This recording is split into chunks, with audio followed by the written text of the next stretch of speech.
Essa é a casa do Senhor, é o convite que Ele faz para mim e para você de estarmos aqui. É dia de uma palavra diferente, de uma palavra que vai edificar a sua vida. É um dia que o Espírito Santo marcou com você. Então esse aqui é o encontro marcado entre você e o Espírito Santo. Se você é convidado de alguém ou está aqui pela primeira vez,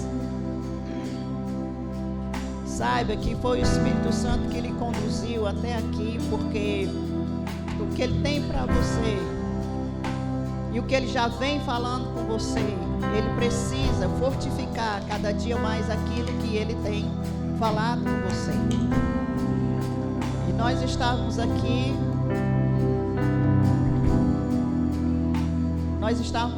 conversando. Vocês me ouvem? Estão entendendo o que eu estou dizendo? Dá para entender a minha voz? Nós estávamos aqui conversando, eu e a Ana, e uma palavra que o Senhor trazia ao coração dela é que aqui tem muito pedinte, só estão pedindo, mas com aquela consciência de pessoas miseráveis, porque quem pede, ele acha que ele é um miserável. Já viu aquelas pessoas? Tem umas que pedem de um jeito, mas tem outras que já curvam logo a cabeça e me dá aí, me dá 10, me dá 10, me dá 10. É um estado miserável, de pobreza muito grande. E o que o Senhor está dizendo, tem muito só pedindo, com a mentalidade errada. Olha aí para o seu irmão e diga: a sua mentalidade tem que mudar. Diga para ele. Diga: você não é um pedinte. Deus, diga bem forte, com cara de profeta mesmo, olha aí para ele, diga: Deus já te deu tudo que você precisa.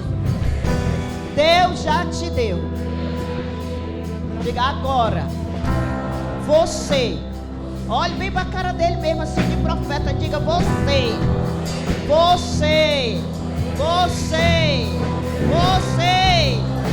tem que mudar o seu modo de pensar, o seu modo de agir e entrar na palavra,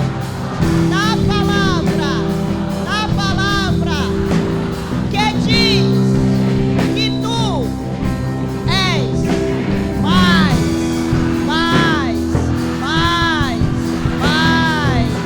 muito mais que vencedor em Cristo Jesus. Aleluia. Então quem é mais do que vencedor não anda que nem mendigo, não anda de roupa suja, não anda maltratado, mas é uma pessoa levantada pelo poder de Deus, pelo poder do Espírito Santo. Aleluia.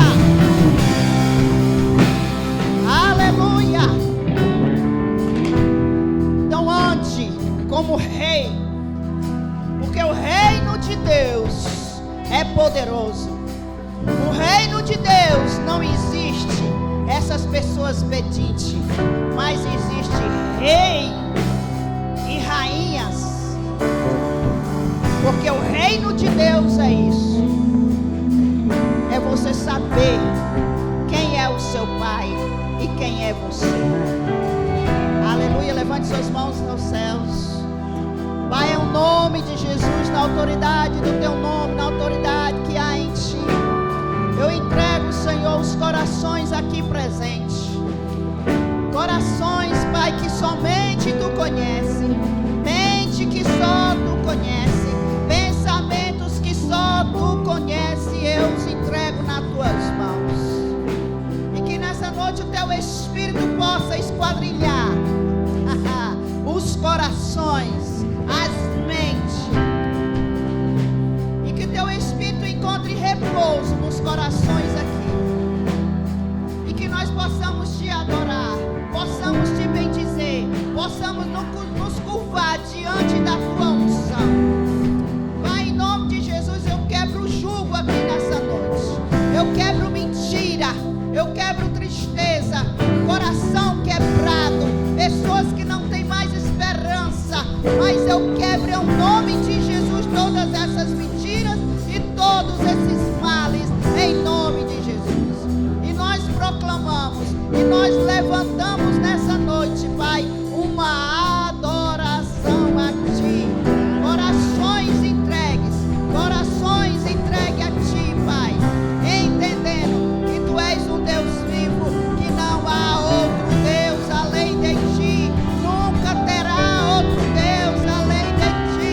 porque tu és um Deus poderoso, Deus poderoso, Deus poderoso. Aleluia, aleluia, Senhor. Que possamos te adorar e bendizer a ti, Pai, em nome de Jesus. Aleluia.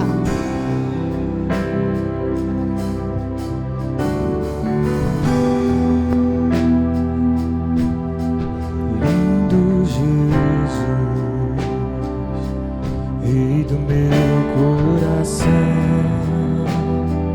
como eu amo os teus caminhos.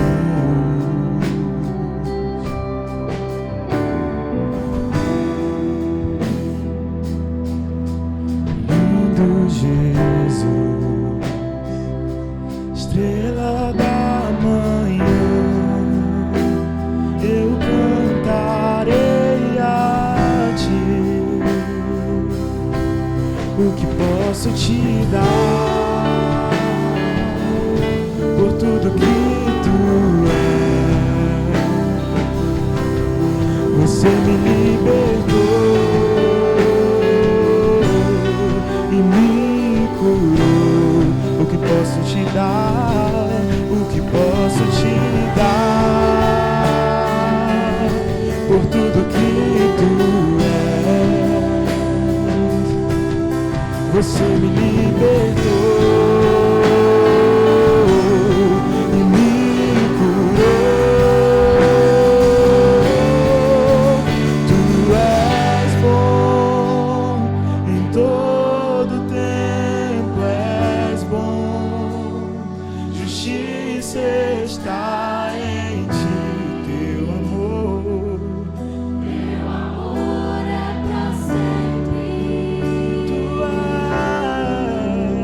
Tu és bom em todo tempo, és bom. Justiça está em ti.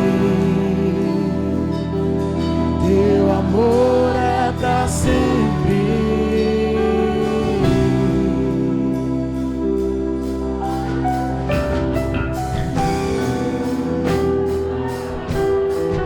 Lindo Jesus, Rei do meu coração, como eu amo os teus caminhos.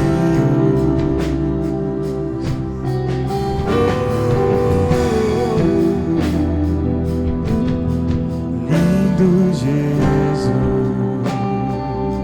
estrela da manhã, eu cantarei a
teu amor dura pra sempre. Você pode declarar isso como uma verdade?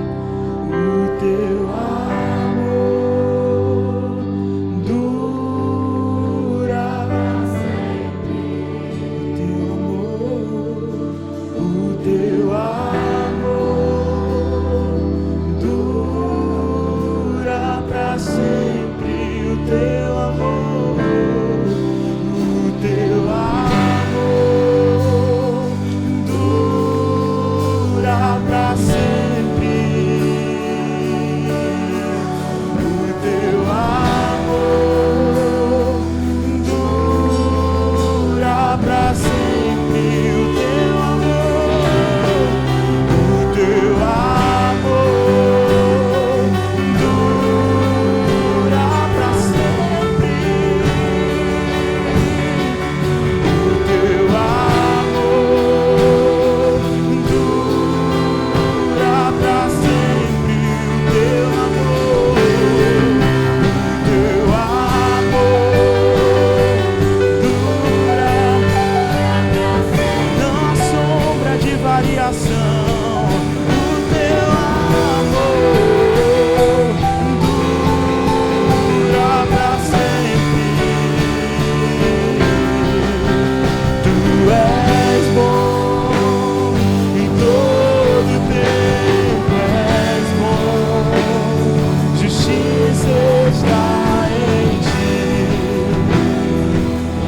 Teu amor é pra sempre.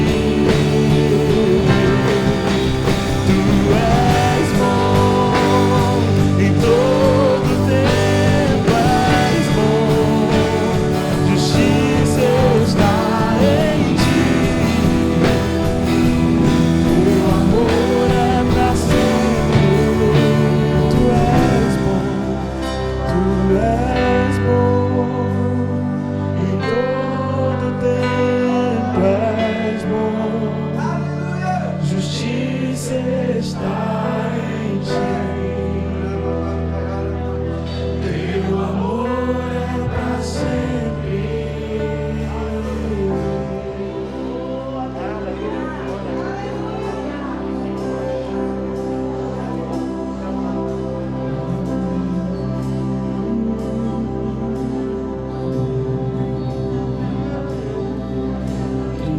Cristo, beleza de Deus, Cristo, fonte de prazer, Cristo, eu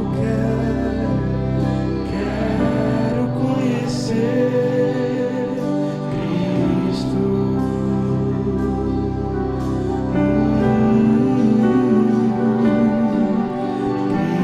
Cristo, beleza de Deus, Cristo, fonte de prazer, Cristo, eu quero conhecer, Cristo.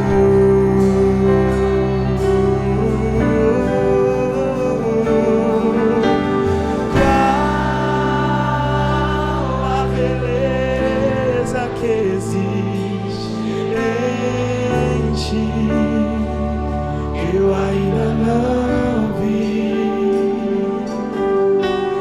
Qual a beleza que existe em ti, que eu ainda não vi. Qual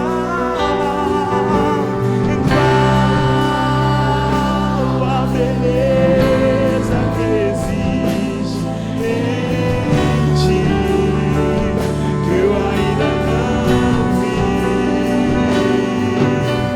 Qual a beleza que existe em ti, que eu ainda não vi.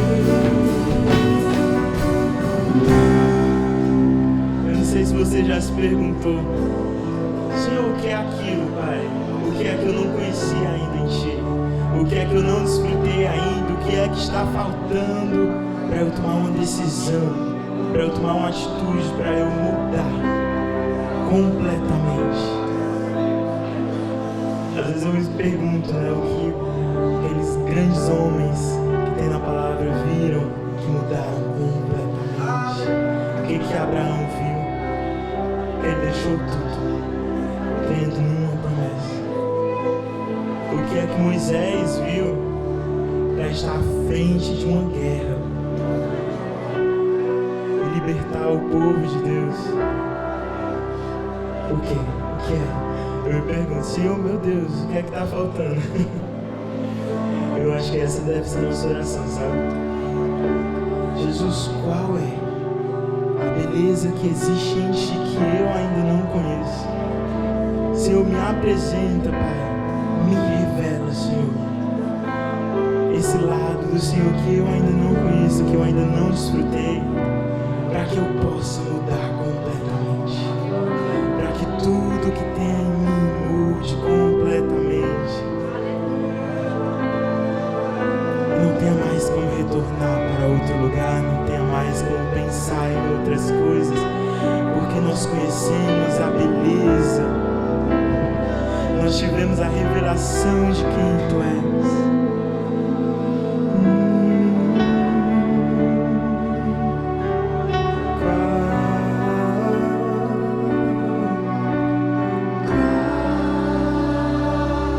A beleza que existe em Ti, que eu ainda não vi, nós queremos conhecer. Qual a beleza que existe em Ti, que eu ainda não vi? Qual a beleza que existe em Ti, que eu ainda não vi?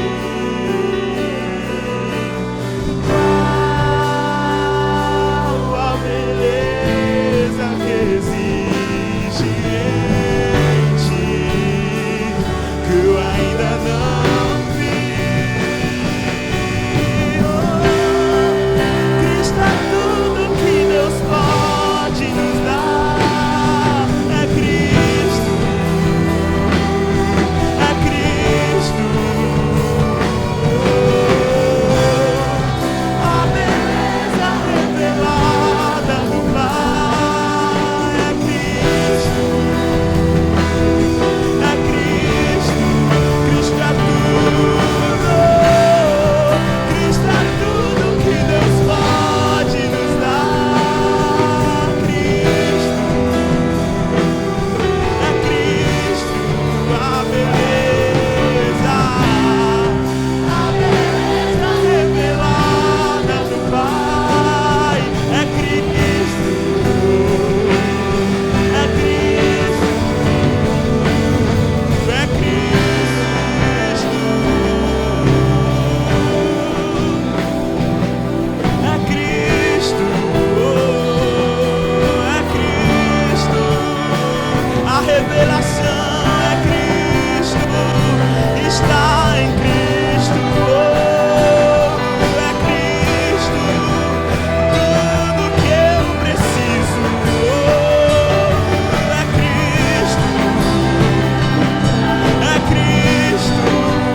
O amor do Senhor se manifeste.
Teu amor me persegue.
está tão perto.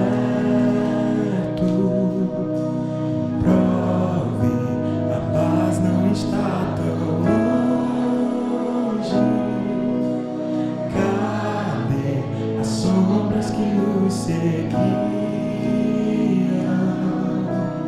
Quebrou o cristal do nosso orgulho.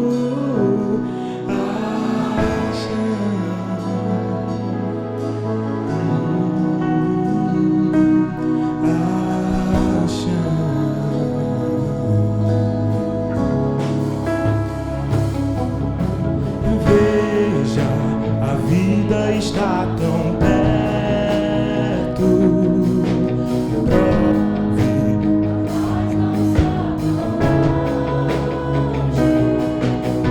cadê as sombras que nos seguiam? Quebrou o cristal do nosso orgulho. Veja os tronos de outros reis dobrados ao chão, até o meu coração se deu. Eita, tudo se rendeu. Quem não louvará e quem não temerá o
Gênesis capítulo 9.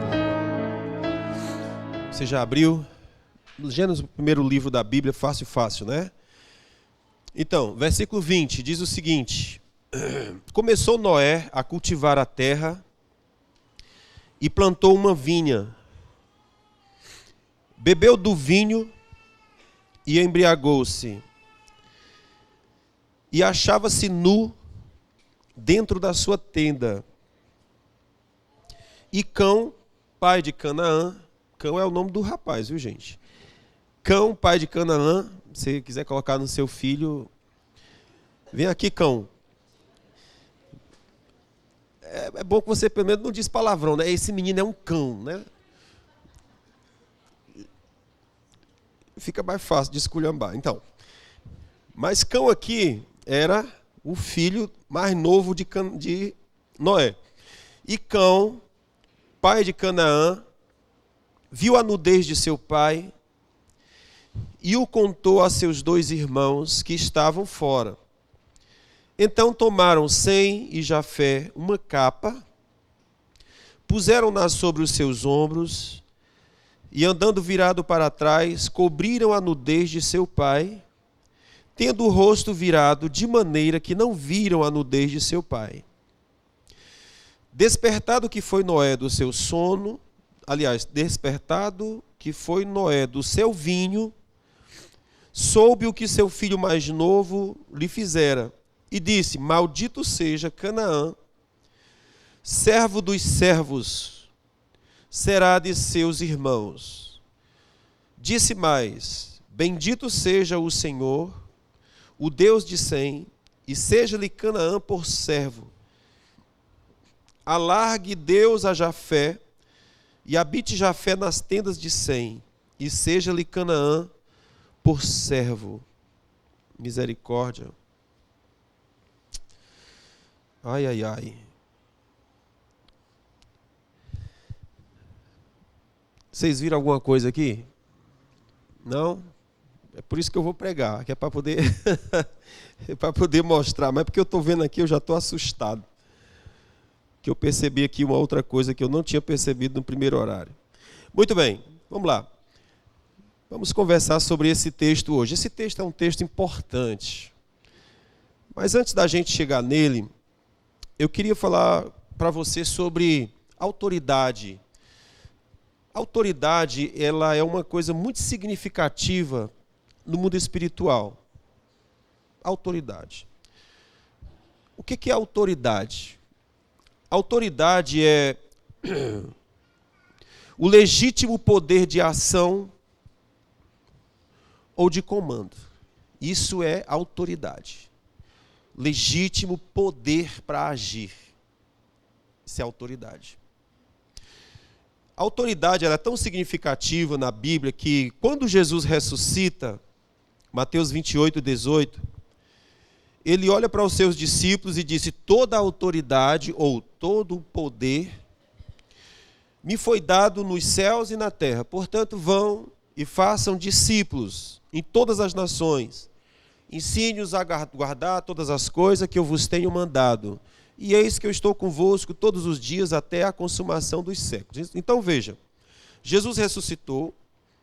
E o que ele diz para os seus discípulos? Toda a autoridade me foi dada. Isso é interessante. Porque no final de um processo,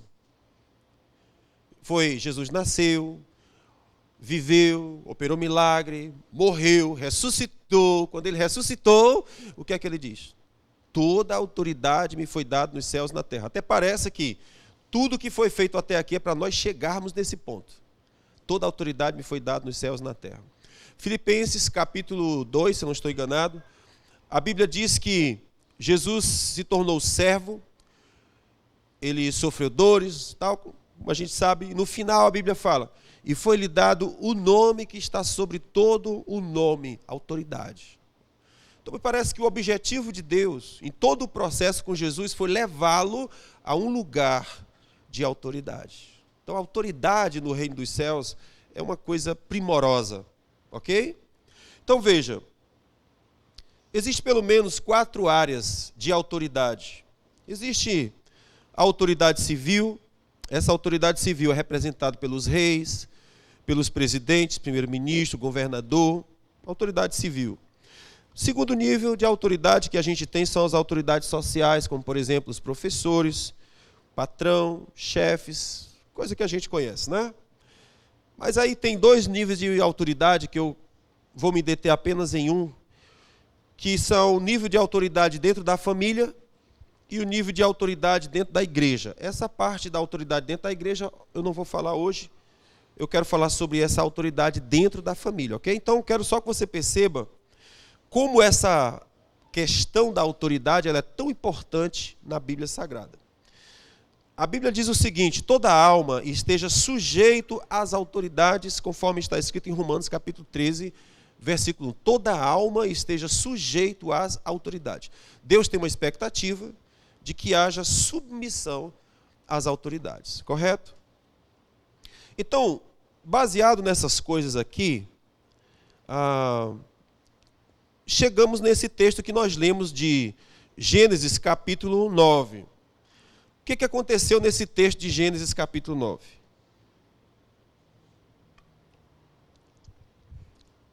O Noé bebeu um porre. Quem é Noé, né? Noé é um cara que ele achou graça aos olhos de Deus no meio de uma geração corrompida.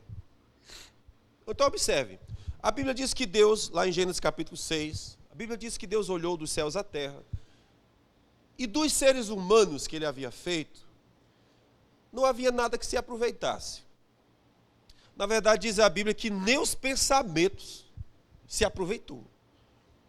Então a depravação da humanidade foi de tal modo que Deus não conseguia enxergar nada de bom. Então você imagine um tipo de trevas que cobriu toda a terra, a tal proporção que Deus não conseguia enxergar nada de bom. Dentro desse contexto, a Bíblia diz, porém Noé achou graça aos olhos de Deus. Então Noé não é qualquer pessoa. É um cara que brilhou quando todo mundo era treva. Isso não é fácil, gente. Você ser justo quando a pessoa do seu lado é justa, quando a pessoa do teu outro lado é justa, quando o teu patrão é justa, quando teus amigos... É massa. Você ser correto quando todo mundo é correto, show de bola. O problema é, ninguém é. Ninguém é justo contigo, ninguém é certo contigo, ninguém é legal contigo.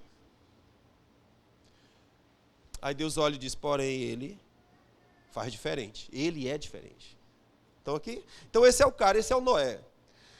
Então como Noé achou graça aos olhos de Deus, o Senhor deu uma missão a ele. Disse, Noé, faz uma arca, porque você sabe que Deus ele é justo.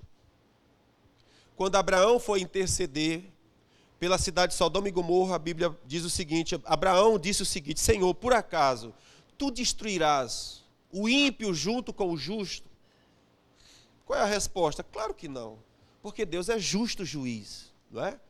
Então, o Abraão, ele intercede dizendo, Senhor, se tiver 30 justos, você conhece essa história, né? Se tiver 30 justos, Senhor, para com a ideia de destruir a cidade e tal. O problema é que não tinha 30 justos. Quando chega no caso de Noé, aqui já mais na frente, você vai ver que o Noé também não tinha ninguém, só tinha a família dele. Mas Deus não mede esforço, mesmo para salvar só a família de Noé, Deus manda ele fazer uma arca que durou cerca de 100 anos. Vocês já fizeram algum projeto que durou 100 anos? Cansa, não? Você olhar para aquele negócio e dizer, rapaz, isso aqui não vai terminar, não. Sim ou não, gente? Acaba com as esperanças, sim ou não? Porque a gente quer que as coisas prosperem, a gente quer que as coisas cresçam, a gente quer que as coisas dê certo, a gente quer que tudo funcione. O projeto que Deus deu para Noé levou 100 anos. É muito forte isso. E detalhe, esse projeto de 100 anos salvou só a família dele. É claro que salvou o bicho, né? Porque tu sabe que os bichos acabam sendo mais inteligentes do que nós, né? Do que os seres humanos. Porque os animais vieram de todas as partes da terra para entrar na arca de Noé, mas os bichos humanos que estavam ali, ninguém queria entrar. Então, nesse sentido, o lobo, o cachorro, a onça, a vaca, o leão, era mais inteligente que todo mundo, porque o pregador da justiça estava dizendo, entra na arca, está vindo juízo, e os seres humanos, eu vou a onda. Aí lá vem a vaquinha, pois me dá a vaca, me dá a vaga que eu entro. Aí as vacas entraram, o camelo entrou, todo mundo entrou, menos os seres humanos. Agora Noé foi um cabra macho, porque ele colocou os filhos dele, os 3 filhos foram, arranja uma mulher para tu, mas vai lá, pega aí, pega as meninas, porque eu vou levá-las também. Aí deu certo, pegou lá umas 3 meninas, levaram para os 3 meninos dele, glória a Deus, funcionou, deu bem. Então veja, no final do processo, Deus salvou a família de Noé, salvou os bichinhos, tudo certo, passaram-se os 40 dias de chuva, o juízo de Deus veio sobre a terra, e aí, no final desse processo, o Noé foi plantar uva. Quando ele terminou de plantar de uva, ele quer saber, eu vou tomar um porre hoje, né? Eu não sei se foi acidental. A gente pode dar um voto de confiança para o homem, né? De repente ele não sabia que aquilo... Eu acho que ele sabia. Estou achando que ele sabia, né? Será que se eu deixar essa uva aqui, será que acontece? Né? Eu não sei se ele era meio inocente assim, não. O fato é que ele deixou lá o vinho e o negócio começou a fermentar. Aí eu vou provar. Rapaz, é bom. Aí foi o primeiro copo, segundo copo, depois o primeiro balde, segundo balde. Quando terminou, Noé estava o quê? No porre. Aí diz a Bíblia que ele caiu nu dentro da tenda dele. E aí você sabe que o bebo não tem dono, né? Cachorro lambe. O cara, depois de bebo, meu irmão, tem mais moral para nada, né? E aí o fato foi que o caba caiu dentro da tenda peladão. Deus sabe lá que posição que ele estava. Mas aí daqui a pouco o que aconteceu? A Bíblia diz que veio o menino mais novo, o filho mais novo. Ele tinha 3 filhos, 2 mais velhos e o mais novo. Aí o mais novo, quando viu aquilo, começou a mangar do pai, zombar do pai. E aí, como não fosse suficiente, ele procurou os irmãos mais velhos e disse, vem ver a marmota. Vocês que nunca viram, venham ver. Aí a Bíblia diz, como os meninos mais velhos têm juízo na cabeça, o que eles fizeram? Botaram um lençol nas costas, vieram de costa e jogaram sobre o pai. Aí a Bíblia diz o seguinte, despertado que foi Noé do seu vinho, soube o que o seu filho mais moço lhe fizera. E aqui onde é que está o problema. E aí o que foi que ele disse? Maldito seja Canaã, servo dos servos, será de seus irmãos. Oxi, que marmota foi essa, macho? Tem um problema teológico aqui terrível, porque maldito seja Canaã. Quem foi amaldiçoado foi o filho dele. Que miséria. Que loucura. Quem fez o escândalo aqui foi o cão. Mas quando Noé foi amaldiçoar, amaldiçoou o filho do cão. Eu digo, que doideira é essa, gente? Mas esse nem é o ponto que eu quero chamar a atenção, certo? O que é que eu quero chamar a atenção aqui? É que essa é a primeira vez que aparece a palavra escravo na Bíblia. A palavra escravo ou servo aparece aqui, o primeiro registro dela, e é interessante que você observe o contexto no qual essa palavra apareceu. Domingo passado, nós estávamos ministrando aqui, e nós estávamos falando sobre o lugar do dinheiro na adoração a Deus, certo? E a gente estava explicando que Deus está à busca de honra. Quando ele fala sobre dinheiro, ele está falando sobre honra, não é sobre valor monetário. É sobre honra. De modo que se não houver honra no coração, pouco importa a quantia. A honra, se não houver honra, eu não quero... Nós ministramos lá domingo passado, mas o que eu quero falar é que o Senhor disse, traga dízimos e ofertas à minha casa e veja como eu vou vos abrir as janelas do céu e derramar sobre vós bênção tal, correto?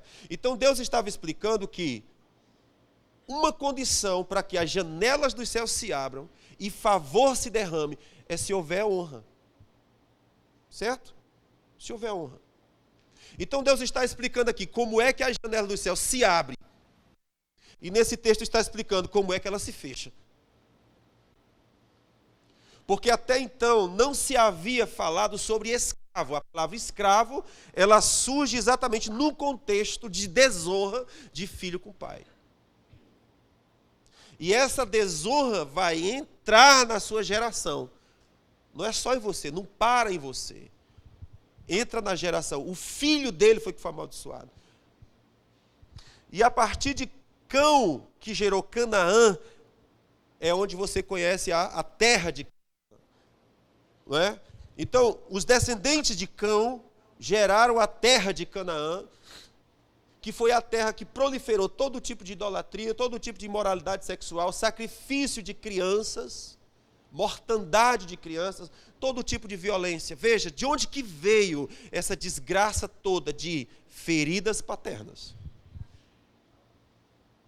A ferida paterna gerou uma cidade, um povo absolutamente desprezível do ponto de vista espiritual. Prostituídos do ponto de vista espiritual, destruídos do ponto de vista espiritual. Então veja, a declaração foi: tu serás servo dos servos. Você será escravo dos escravos. O que é isso? Então você imagine que a gente contrata, lá em casa, a gente contrata uma empregada doméstica, certo?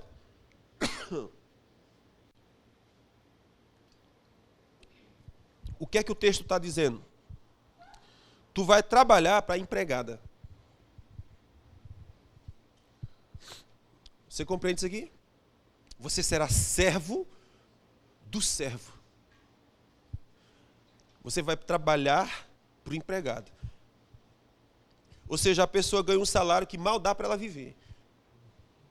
Aí você diz: pois bem, o negócio é tão ruim para tu que tu vai trabalhar para ele. Geralmente a pessoa que trabalha nessa condição trabalha para quê? Para comer. Me diz uma coisa para fazer e só me dá um prato de comida. É ou não é? A condição é tão difícil, porque ela sabe que aquela pessoa não tem condição de pagar um salário para ela. Não tem nem para ela. Mas a condição é tão difícil que se tu me der um prato de comida, tu me diz o que fazer que eu faço na tua casa. Eu faço para tu. Isso aqui é maldição. Então eu quero te mostrar que um ambiente de maldição foi aberto por uma desonra com paternidade. Porque foi ferido uma circunstância com a autoridade que estava sobre você. Então observe bem.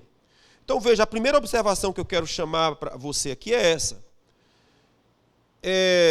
Sobre esse detalhe de que a primeira palavra que aparece aqui sobre escravidão é nesse contexto de rompimento da relação entre pai e filho. Certo? Gerou escravo. É aquela pessoa que a vida financeira não dá certo. Não funciona. E por que não funciona? Irmão, deixa eu te contar uma coisa. Todos nós nascemos para o sucesso. Estão aqui? Essa semana eu estava conversando com meu sobrinho Luiz Alberto. E eu estava explicando algumas coisas para ele sobre esse ambiente de negócio, né? E eu estava dizendo para ele: cara, tudo que você for empreender, você precisa de duas coisas. Primeiro, você precisa estar dentro. Segundo, você precisa ter visão de crescimento. Se não tiver, esse negócio morre. Você precisa estar dentro e precisa ter visão de crescimento. Se não tiver, nem comece, porque vai dar errado. O que é que a gente aprende? Tudo que nasce com DNA de crescimento. Se não cresce, morre. Você nasceu? Nasceu. Você nasceu para dar certo. Você nasceu para prosperar. Uma semente de uma árvore, ela contém o DNA de uma floresta. Você está vendo só uma semente, Deus está vendo uma floresta. Você pode ser uma semente dessa. E você está dizendo, eu sou só uma semente. Deus está dizendo, não é nada. Jovem, forte, valoroso, levante-se e liberte o meu povo. Eu sou o menor, do menor, do menor, do menor? Sim. Eu não estou vendo o menor, estou vendo uma semente que, se plantada, gera uma floresta. Então, não há nada que Deus tenha feito que não tenha nele o DNA da expansão, do crescimento e do avanço. Tem. Esse texto que nós lemos está dizendo que há algo que fecha a porta. Há potencialidade de crescimento, mas algo fecha a porta. E o que é? Rompimento paterno. Rompimento com a paternidade abre a porta. Aliás, melhor, fecha a porta da prosperidade. O que é que que sobra para você? Ser escravo. O problema é que não é escravo, é escravo do escravo. Aí lascou, não é não? Aí lascou. Difícil. Então, esse é o primeiro aspecto que eu quero chamar a sua atenção sobre essa história. A segunda coisa que eu quero chamar a atenção é sobre o pecado do Noé, que no caso aqui é o pai, é o líder. Então, o pecado do líder pode expor o que já está dentro de você. Sem Cão e Jafé, tinham 3 corações diferentes. Cão, porém, que era o mais novo, tinha rebelião no seu coração. Por isso, se alegrou com o pecado do seu líder, porque agora ele tinha a desculpa perfeita para não se submeter a ele. O que acontece? Esse aqui é o comportamento de muitos filhos diante dos pais. Por exemplo, o pai vai ensinar, vai repreender alguma coisa. O que você diz? Quem é você para dizer alguma coisa para mim? Olha só a tua vida, olha só a tua história. Tu não tem nada para contribuir comigo. O que significa dizer que o mau comportamento do meu líder me deu desculpa para eu viver a rebeldia do meu coração. Eu já queria fazer aquilo. Agora eu tenho uma desculpa que me apoia para fazer o que eu queria. Você entende o que eu digo? Isso aqui é ruim. Foi exatamente essa atitude de Cão que levou ele a ser amaldiçoado. Sua mãe é prostituta. Isso não te dá direito de ser uma. Seu pai é um bebarrão. Isso não te dá direito de você ser bebarrão. Meu pai é um mentiroso. Não te dá direito de ser. Você poderia usar isso como desculpa para ser e fazer o que você queria. Isso é rebeldia. Então, essa é a segunda observação interessante. Então, a outra é sobre a nudez de Noé. É uma figura dos erros, fraquezas e queda dos nossos pais. Os nossos pais, eles vão pecar. Os nossos pais, eles vão errar. Não tem como não errar. Agora a pergunta é, o que é que nós vamos fazer quando eles pecarem? Veja, como é que nós falamos dos nossos pais? Como é que nós falamos sobre os erros dos nossos pais? Nós falamos para expor o pecado deles, a vergonha deles, ou nós somos como o irmão mais velho que vem com lençol e cobre? Eu sei que você pecou, eu sei que você errou, eu sei que você não vale nada, mas eu não vou expor. Não sou eu que vou divulgar as tuas fraquezas. Eu vou cobrir as tuas fraquezas.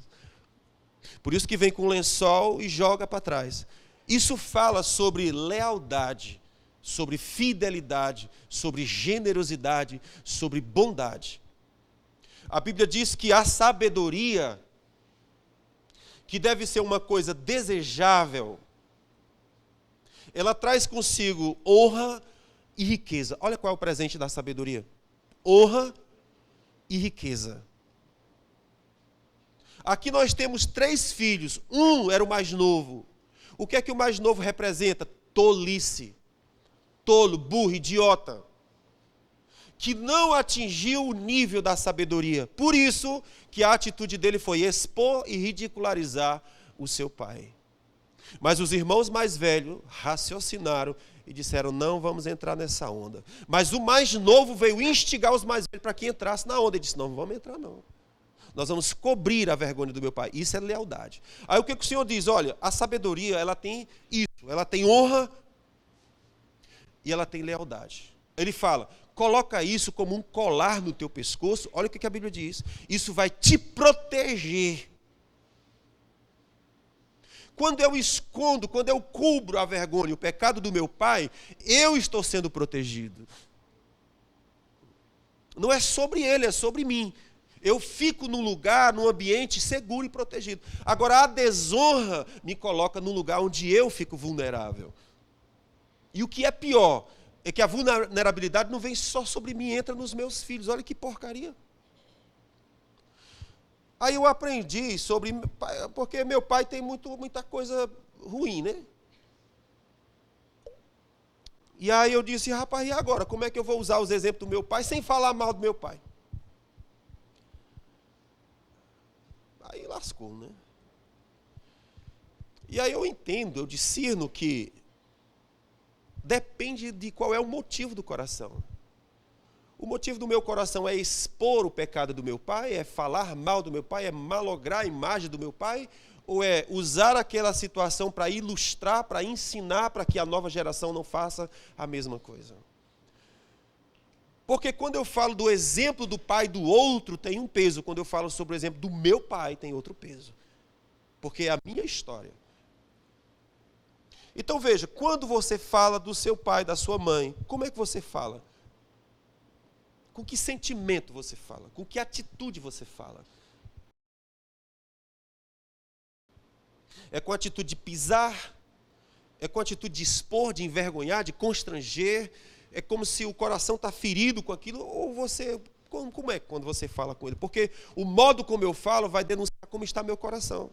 Na verdade, eu vi alguém falando assim, quando você fala de alguém, eu sei mais sobre você do que do alguém. Eu digo, putz, grilo, mano.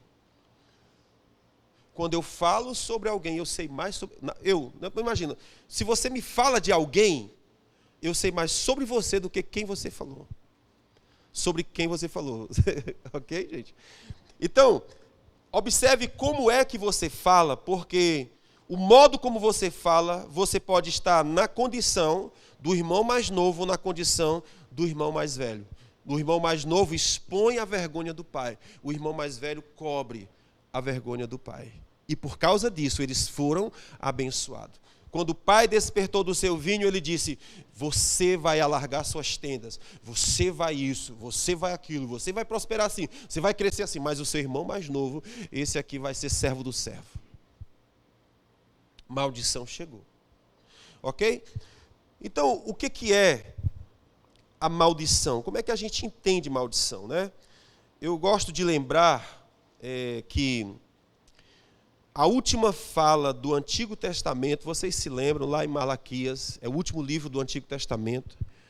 O último profeta falou, que é Malaquias. E depois desse período se passaram 400 anos de silêncio profético.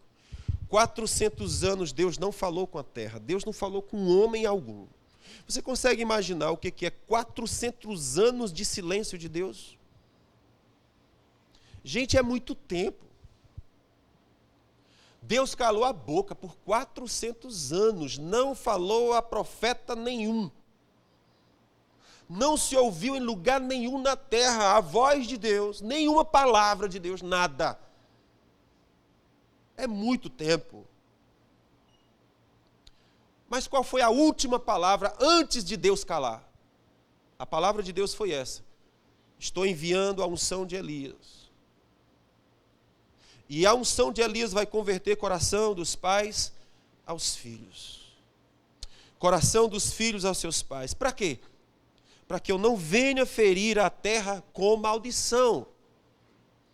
Novamente, o que é maldição? Como é que a gente entende maldição? Aí você se lembra de Marcos capítulo 11.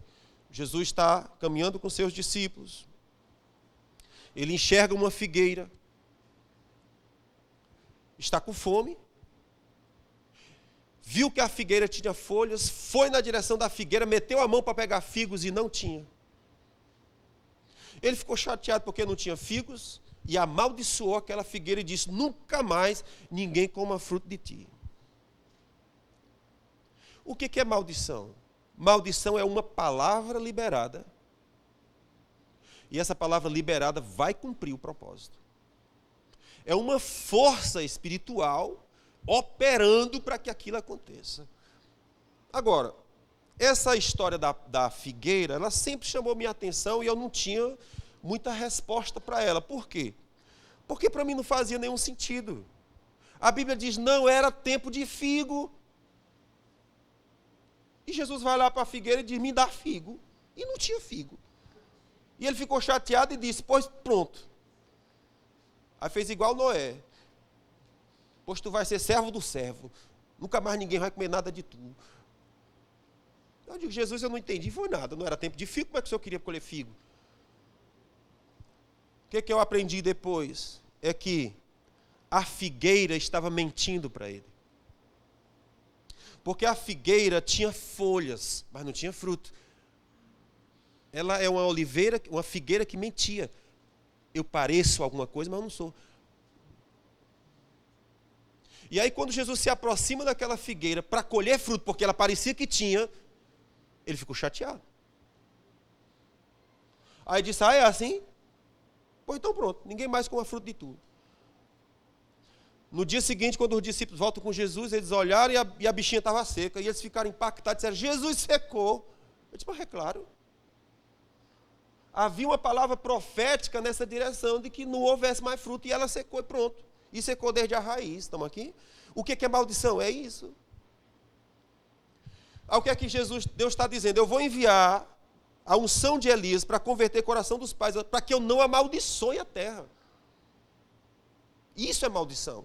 O que é maldição? É você viver de aparência. É você parecer que é, mas não é. É você desejar ser, mas não pode. É você querer correr, mas não tem perna. É você querer avançar, mas não avança. É maldição. E por que essa maldição está em operação? Ele disse, é porque o coração do pai ao filho não está convertido. Eles não se entendem, eles não se dialogam, não tem unidade ali.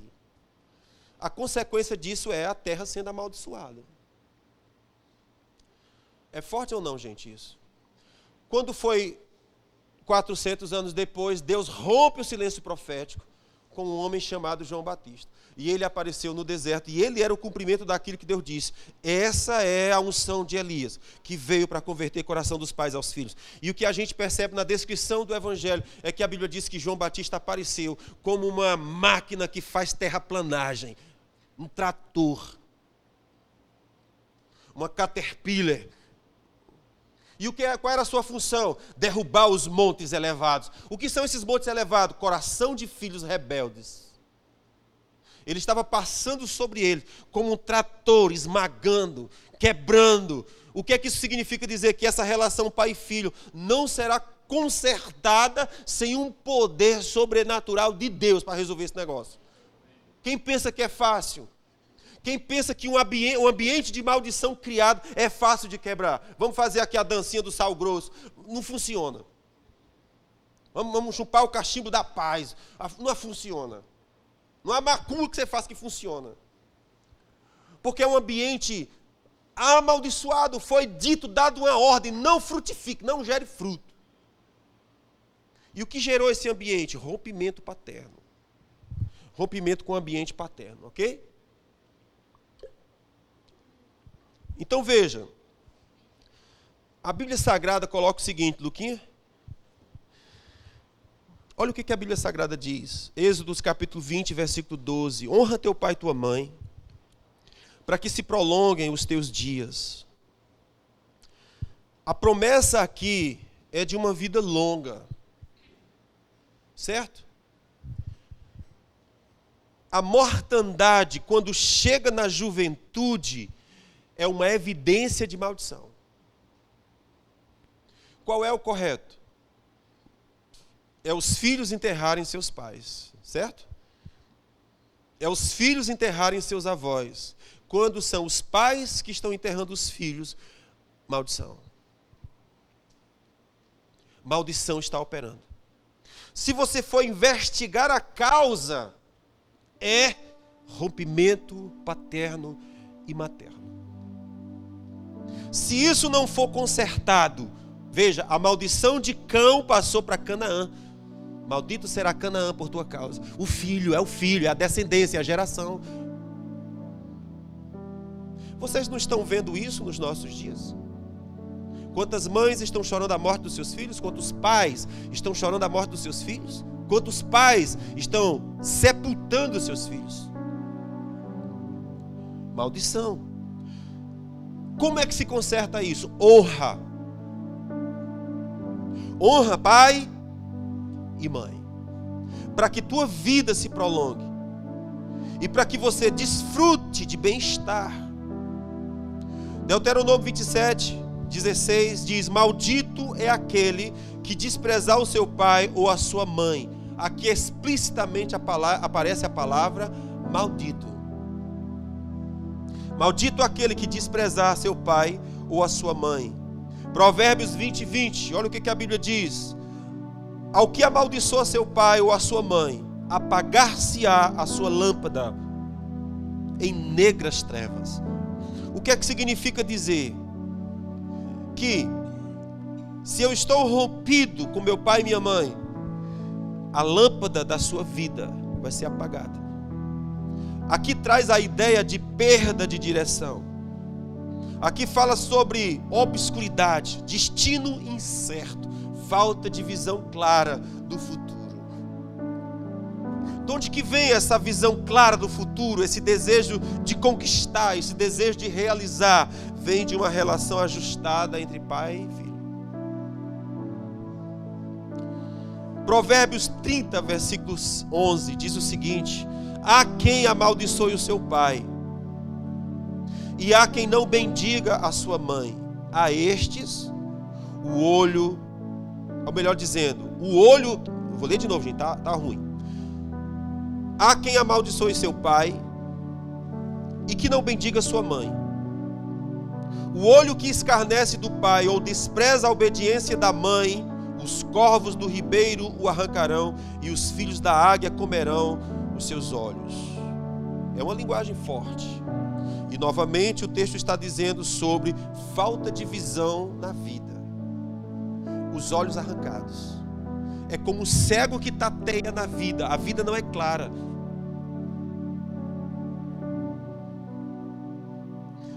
Levíticos 20, versículo 9 diz o seguinte: qualquer que amaldiçoar seu pai ou a sua mãe será morto. Amaldiçoou ao seu pai ou a sua mãe, o seu sangue será sobre ele. Observe isso. Quem amaldiçoar seu pai ou a sua mãe será morto. Aí você diz o seguinte: olha, pastor, isso aqui era no tempo da Bíblia. Hoje isso não acontece mais, porque nós evoluímos como sociedade. Beleza, você não morre fisicamente, mas dentro está morto. Porque a sentença espiritual, ela não vai deixar de ser cumprida. Por exemplo, a Bíblia diz que a mulher peca em ato de adultério, ela deveria ser apedrejada. Aí o que nós dizemos? Bom, hoje não tem mais isso. Hoje as mulheres conquistaram liberdade sexual. Não tem mais apedrejamento porque foi pega em adultério. Beleza, não tem apedrejamento físico. Mas a sentença espiritual vai ser cumprida na alma. Dentro há um apedrejamento. Há uma sentença espiritual. Então, da mesma forma, quem amaldiçoar seu pai, a Bíblia fala, será morto. A morte, a pessoa está viva, mas é um vivo morto. Não tem essa história do como é que é? Aquele pessoal, Walking Dead, alguma coisa assim? Não é? O zumbi, perfeito, era isso aí. Eles andam, eles se movem, mas estão mortos. Não há expressão de vida. A palavra alma, ela denota ânimo. Uma alma viva, ela tem ânimo. Quando você percebe uma pessoa que tem vida nos olhos, aquilo é tão especial que Uau! Porque a grande maioria não tem vida nos olhos, tem morte nos olhos. Por quê? Porque o normal era ânimo. O normal era vida. Quantos jovens estão sem vida? O natural do jovem não é estar vivo? Não é natural dele? No berço da vida. E às vezes você vai encontrar pessoas idosas muito mais cheias de energia e determinação e gás do que os garotos e as garotas. O que houve? Falta de honra.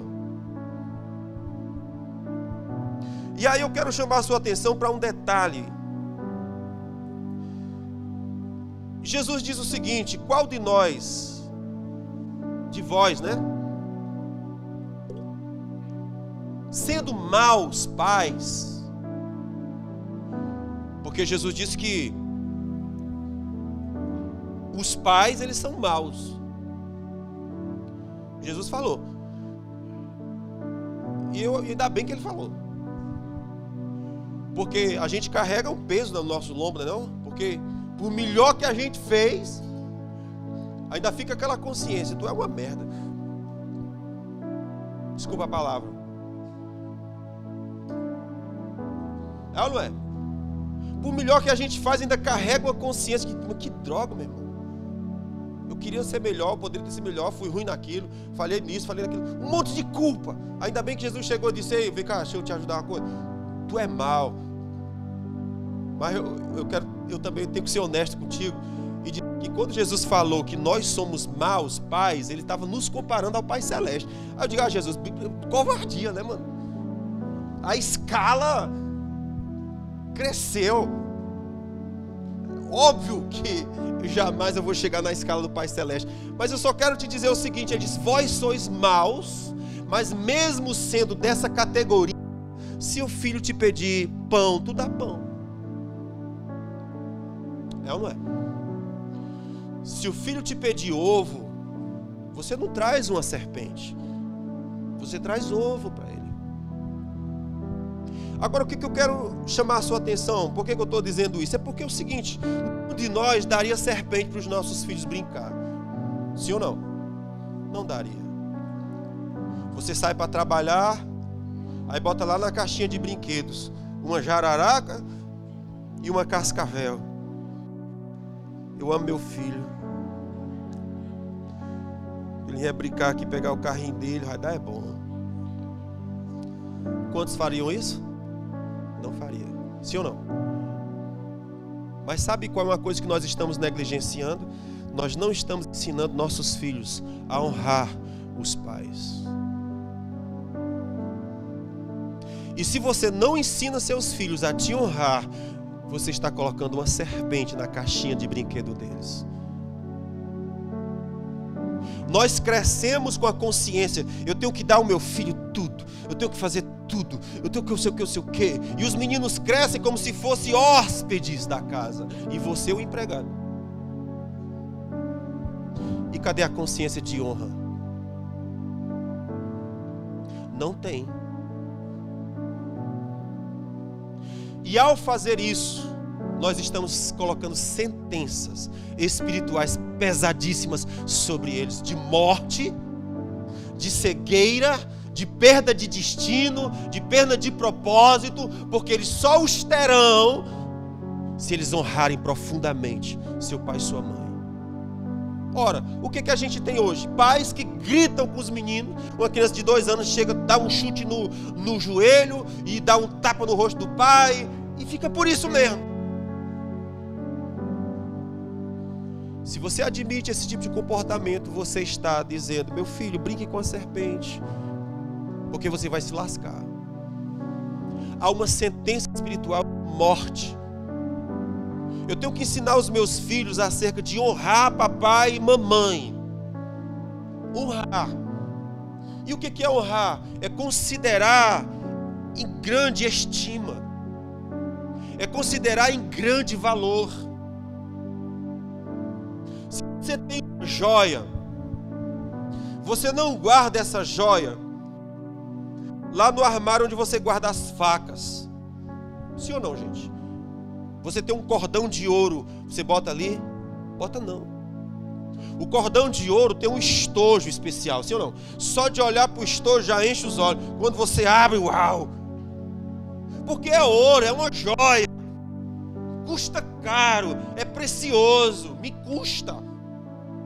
Eu boto num lugar seguro porque qualquer pessoa não pode pegar isso aqui. Não vacila, alguém surrupia ali o meu bem e leva consigo. Não, é precioso, eu guardo em lugar precioso, protegido. Isso é honra. Se eu honro papai e mamãe, eu faço isso. E detalhe, eu sempre gosto de citar isso: honrar é muito mais do que obedecer. Honrar também significa dar dinheiro. Os filhos crescem com a consciência de que eles têm que ser servidos. Sempre fica barbado e com a consciência: mamãe, faz um empréstimo para mim, para me pagar as contas. Você não vai prosperar nunca. Não vai prosperar nunca. Porque você abusa e explora daqueles que você deveria ser provedor. Tem herança. Não vejo a hora de morrer. Desgraça, você é uma desgraça. Porque você é que deveria ter trabalhado, gerado riquezas e dar uma velhice de descanso para os seus pais. Papai, eu pago as contas. O senhor não precisa se preocupar com mais nada. Eu sou o seu investimento. Você não botou dinheiro na bolsa de valores, mas eu sou o seu valor. Pode contar comigo. O senhor não está só. O senhor não vai para a casa de asilo, você vai para a minha casa. Honra, meu amigo.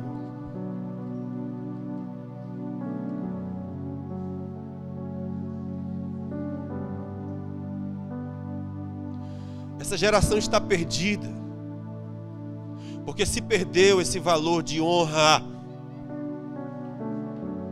E quando não há honra, a gente se perde em tudo. Meu amigo, olha para a vida, estão perdidos. Agora nos Estados Unidos teve a morte do Charlie Kirk, né? Cristão, homem de Deus, debatendo assuntos importantes, foi fuzilado. E as redes sociais inundadas de pessoas. Foi mais tarde. Que o cão te carregue. Parabéns. Que sociedade incrível nós temos. A Rede Globo vai dar a reportagem e coloca: extremista de direita morre. Não, ele não morre não, ele foi assassinado. E o cara que morreu é que é extremista. Alô? Que loucura é essa? Sociedade doente. Pode ir atrás. Esse núcleo familiar não tem honra papai e mamãe, porque os que honram papai e mamãe, a mente está sarada, a mente está curada, ele está saudável, porque a Bíblia assim diz: honra papai e mamãe e você estará bem, você viverá bem, você estará bem, suas emoções estarão protegidas, você vai prosperar, você vai crescer, as coisas vão dar certo para você. Porque é Deus que está dizendo, irmãos, Deus colocou 10 mandamentos e só tem um que tem promessa. E é o honrar pai e mãe. Faz isso que eu vou pegar contigo. Só um mandamento tem promessa.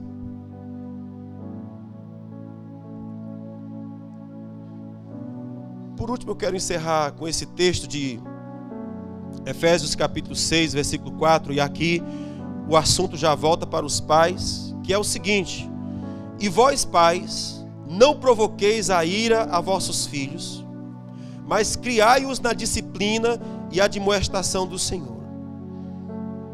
Colossenses 3:21. Pais, não irriteis os vossos filhos, para que não fiquem desanimados.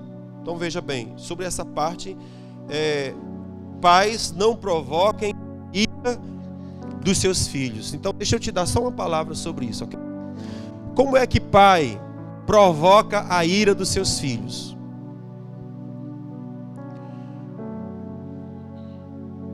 Pais provocam a ira dos filhos quando eles são injustos com seus filhos. E nós podemos ser injustos muitas vezes.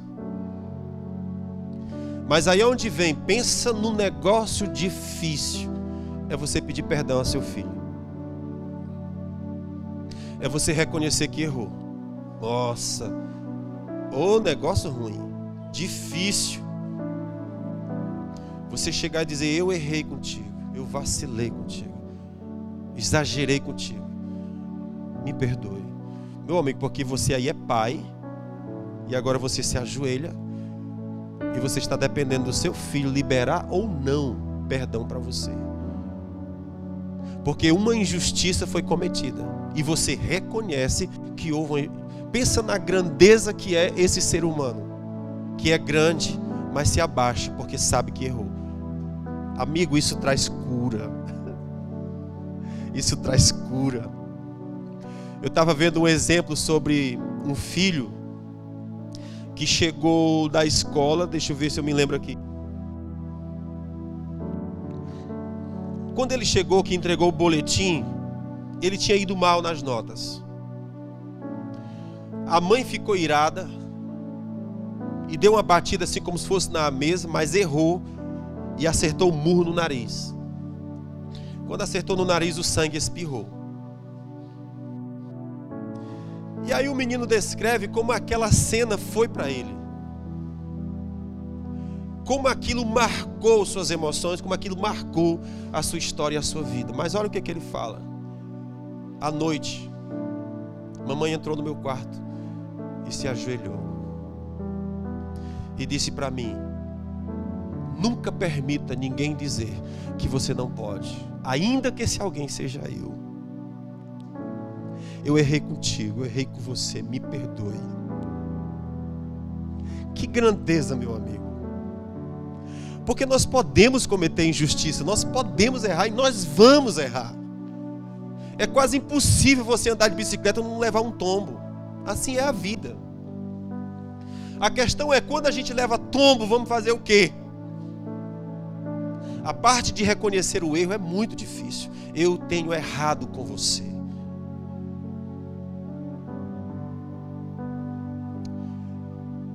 Essa é a primeira forma. Como é que a gente ira nos nossos filhos? Quando a gente comete injustiça. Segunda forma de nós provocarmos ira nos nossos filhos é quando você o trata como se ele fosse um doente mental, como se ele fosse um deficiente. É quando você faz tudo por ele e não deixa que ele exista, que ele resolva os seus problemas, que ele cresça, que ele se torne independente. Porque a consciência que a gente tem dos pais de hoje em dia é exatamente isso. O que você precisa está aqui, o papai te dá. Eu me lembro do Freud. Você sabe que o Freud ele trabalhava com interpretação de sonhos.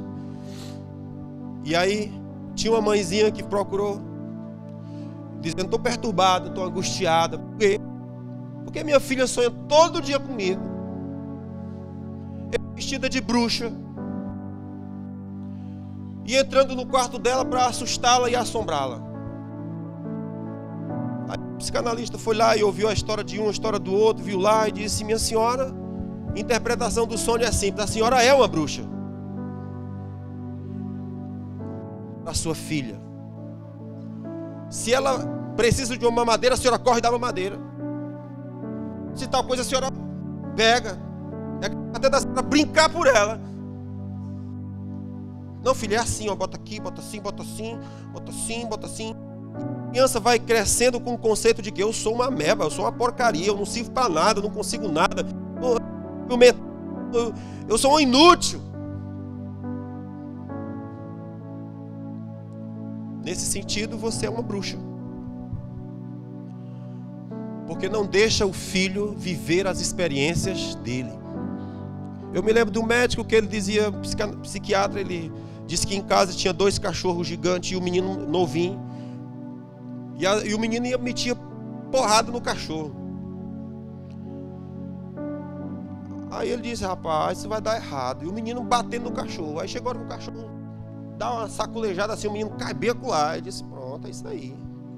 Te vira agora. Foi você que provocou o cachorro? Foi, pô, agora se vire com ele. Hoje nós estamos vivendo esse nível de facilidade. Tudo que precisa vai na geladeira e pega. E olha lá, se for na geladeira, que a mamãe foi na frente, já pegou e já deu.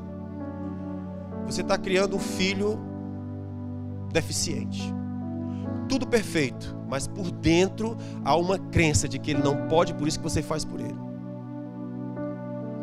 Você não deixa ele existir, não deixa ele viver. Nesse sentido, você está provocando ira nos seus filhos. Ele vai crescer com um sentimento de incapacidade, e foi você que gerou. Os filhos, eles precisam chegar num tempo em que eles vão romper com os pais. Precisa romper. Para que eles vivam a sua história. Mas muitos pais não deixam, porque eu tenho medo. E com isso você está matando seu filho. Porque ele não vai viver a história dele. Você viveu a sua, seu marido viveu a dele, mas o seu filho não pode, porque você não deixa. Você cometeu erros, ele vai cometer também. Os seus erros não foram importantes, foram o dele também. Porque ele é um ser humano. Todo empreendimento corre risco. Todo empreendimento. Casar é arriscado. Criar filho é arriscado. Botar um negócio é arriscado. O que é que o empreendedor tem que fazer? Calcular o risco. Calcular o risco. Mas eu tenho que deixar o meu filho e a minha filha viver a história deles. Porque se eles não viver, você vai ter um cidadão de 30, 40 anos comendo no seu prato. E você nunca vai ter a alegria de chegar no restaurante, o menino se levantar e dizer, papai, relaxe.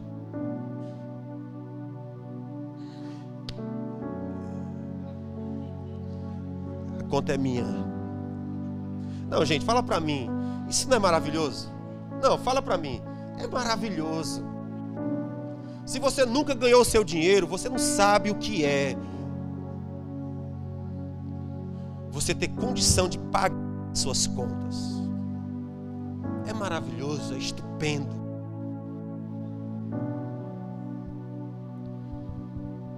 Esse menino só vai ganhar respeito dos pais quando ele pagar a conta. Porque quem não paga a conta não tem respeito. Você sabe disso, gente? Respeito só ganha quem paga a conta. Então os pais precisam deixar que os filhos sofram. Que é uma outra questão que a gente tem nos dias de hoje, que é a ideia de que, como é a expressão que eu quero me lembrar aqui? Conforto, não era conforto. Não, é uma palavrinha que eu quero me lembrar. Eu citei no primeiro horário, agora fugiu. Não, é...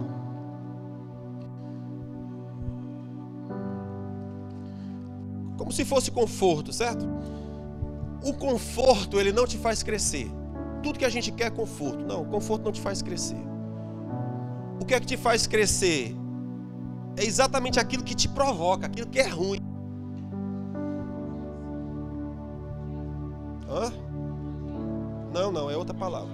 Hã? Não, vamos lá, depois a gente lembra. Mas basicamente o sentido é esse, é a história de tudo que eu quero é o quê? Estar confortável. Não, vou ficar aqui, pai, fica quieta, tá bom. Tudo que eu quero é ficar confortável. Qualquer coisa que me deixe desconfortável, eu caio fora. Deixa eu te contar, o conforto nunca vai te levar para prosperar, nunca. Se você quiser prosperar em alguma coisa, você tem que estar num ambiente que te causa desconforto. Eu ia citar aqui a história do coelho e a cenoura, mas tem algumas pessoas fracas, pode ser que o exemplo não seja bom. Hã? Que eles fiquem fortes, né, meu filho? Vocês conseguem? Depois o Wesley faz a edição aqui, ok, filho? Então eu quero que você imagine um coelho correndo, certo? E aí o cara pensa o seguinte, para esse coelho correr, ele bota uma cenoura na frente. Você concorda que o coelho vai correr para pegar a cenoura? Isso motiva ele? Muito, não é não? Mas quer ver uma forma dele ficar mais motivado? É se ele olhar para trás e ver que tem uma cenoura correndo atrás dele.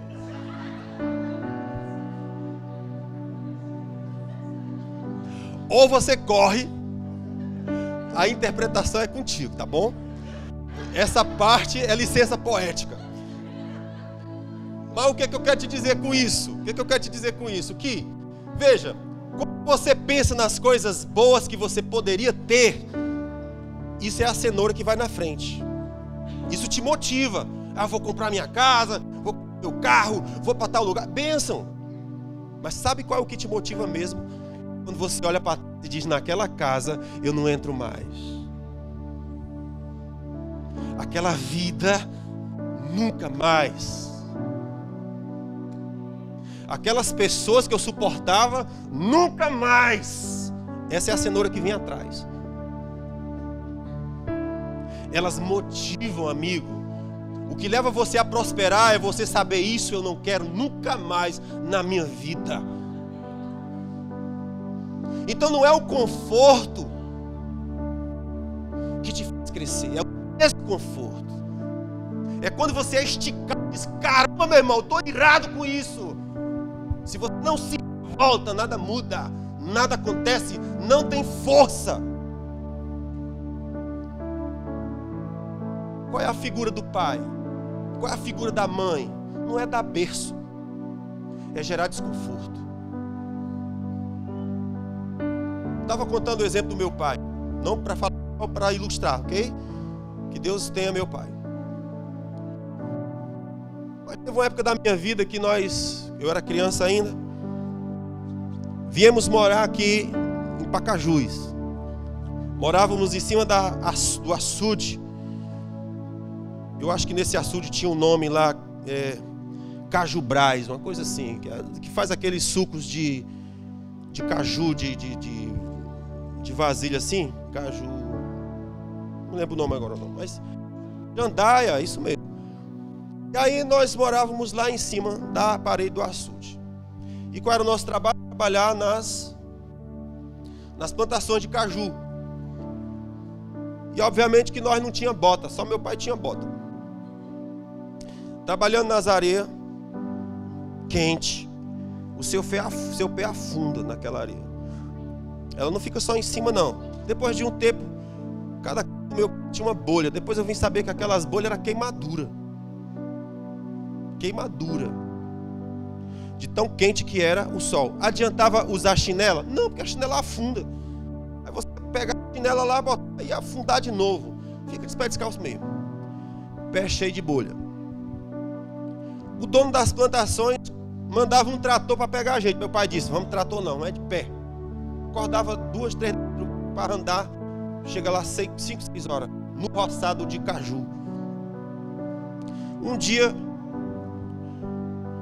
ele disse para mim, de madrugada, acorda. Se arrumaram e foram embora. Quando chegaram lá para as tantas, que contaram, estava faltando eu. Aí ele volta. Pergunta para mim como é que acorda. Oh, amor. Você está cansado, né? Papai entende, viu?